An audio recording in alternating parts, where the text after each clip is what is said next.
is Oluwole, and this is Monday Shots. I wanna wish you a Merry Christmas. Because Banga is not allowed, so we just say we should use our Bisiko, Ishana Odun. That's the matches of the Christmas. Yes. Well, yeah, Happy New Year. Merry Christmas and a Happy New Year from the I Am of our team. Alright, keep watching the video. Go on, go back. Video, now. So today we'll be talking about prophecy. And now today is the 1st of January, and then everyone is going all about with New Year resolutions and things they want to do in this new year. But I will quickly talk about prophecy, and in the course of this talk, I would also speak about 2017 and how that year was for me as a person, and how the topic of prophecy actually leads into the beginning and the start of your year. Now, first and foremost, when you hear prophecies, the first thing you probably want to think about is a pastor, a prophet, a priest. However, if you're a Christian, according to the Bible, we are priests according to the order of Melchizedek. However, but the point is, we all are priests. We are prophets of our homes, we are prophets of our businesses, we're prophets of our careers, we're prophets of our families, nuclear extended. We all are prophets. And prophecies, according to the dictionary, is just defined as predicting the future. Now, that phrase is interesting to me because predicting in itself actually means yes or no. So there is no definition for predicting. It is actually just what it's called, predicting. And so it is one thing to predict, it's another thing to actually get the result of what you predict. Now, for prophecies, I would list just 3 things I think would help you understand prophesying to yourself into your year, especially as we start a new year. First thing, you need to understand the prophecy. Now, I'll give you a short background. In 2017, at the beginning, I believe God spoke to me about what my year was going to be like, and He said in clear terms, nothing lost, nothing stolen. However, that was in January 2017. However, in January, I lost a friend. In February, March, April, I had some downturns that I'd never seen before. March, April, May, June, July, it was just basically everything started going down. Like it stopped. You know those roller coasters that don't want to come up. It just kept going down. It was terrible. It was a rough time, and this lasted all through till December.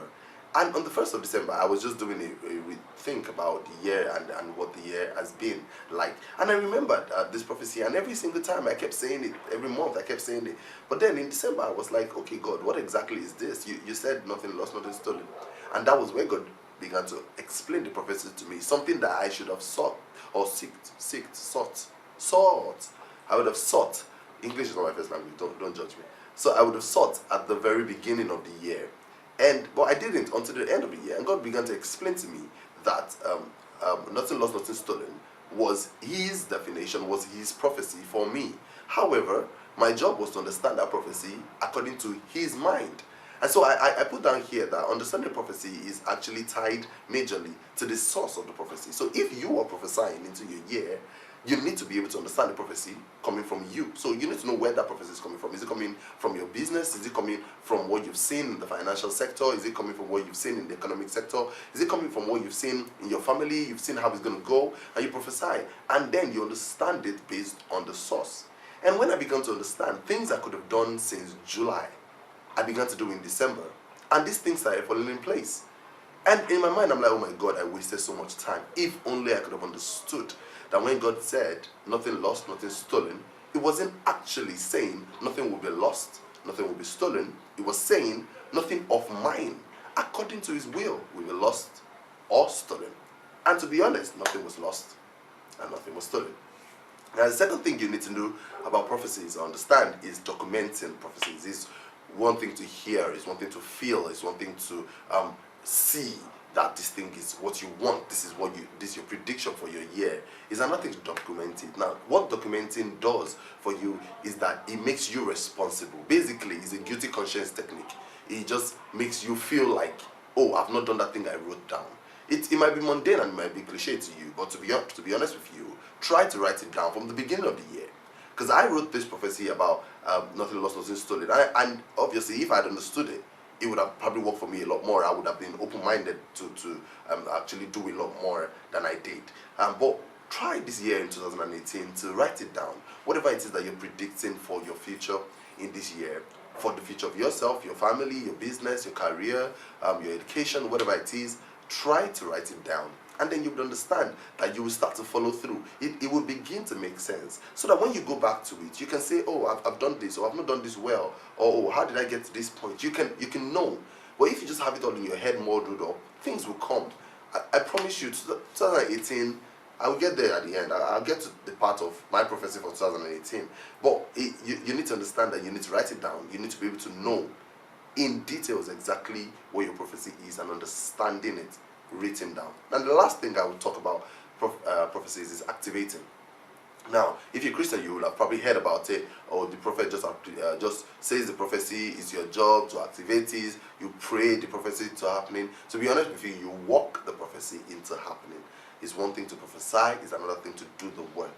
Prophecy is just the phrase, is the word that goes into the atmosphere. Basically, you've gone to arrange the future for yourself before you get there. However, if you don't do anything, the future would not work.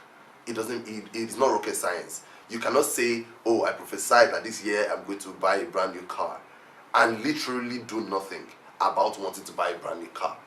Let's even say, for instance, you have the money, but you don't go to dealer, you don't call a dealer, you don't research the kind of cars, nothing, and just expect cars just fall on your banana, car will follow. No, makes no sense whatsoever. Please don't try. Activate your prophecies by working. Activate your prophecies by researching. Make sure that you're doing an active research into understanding the activation of your prophecies, the things you've said, the things people have said over you, the things God has said over you in this year. Make sure you understand it.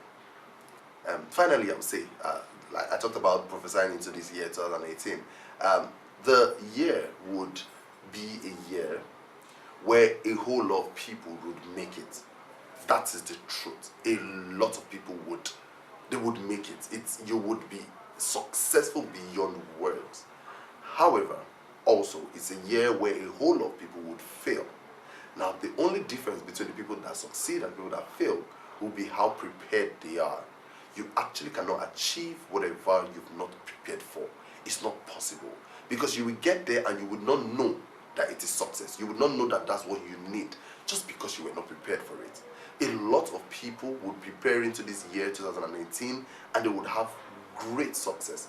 And a whole lot of people would enter with this whole hula baloo of 8 means new dawn, 8 means new grace, and then they just go in half-heartedly, not understanding that the place of hard work and preparedness is actually important in achieving any kind of success.